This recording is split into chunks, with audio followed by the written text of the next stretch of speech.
Production of Grisofulvin. It is an antifungal drug. It is orally taken.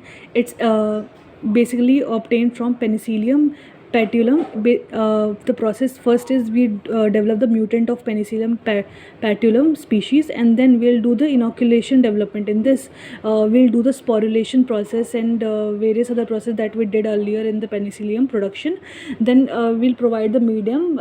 The production level depends upon basically irrigation, optimum pH, ability of the nitrogen and carbon as well, and the carbon source should be up to the 12%. So level maintain होना चाहिए carbon इनको की ना optimum production के लिए. याद रखना एक इंपॉर्टेंट पॉइंट है कि जो chlorine should be added period like basically in the entire fermentation process of this Grisofulvin production, as we know that if this chlorine will lag, then it will form the dechloro Grisofulvin, due to which absence of chlorine, the antifungal activity will be not obtained.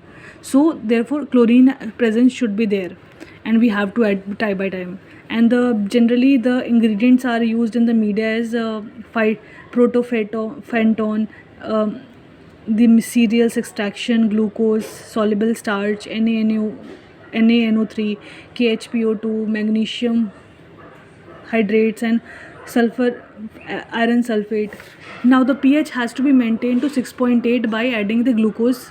The fermentation is carried out at 25 degrees Celsius, and basically airflow should be there. Now the yield is improved by adding the various methyl donor or chlorine solution. Now the extraction, after that production, we'll do the extraction. In this we know that the Grisofulvin is present inside the cell, so the Grisofulvin is stored intercellularly, so we remove the cell by the filtration first of all.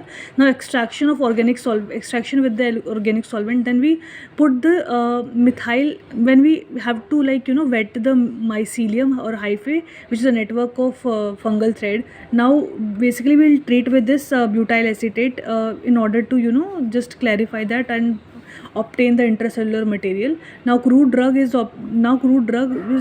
Grisofulvin is washed with chloroform, now recrystallized with aqueous method, and now mycelium extraction with mycelium chloral and evaporated. Now crystallization is done. 95% yield is here obtained, and basically 99% of the penicillium is द्वारा recrystallize करने के बाद हमें मिल जाएगा. 99% of the product will get after the recrystallization.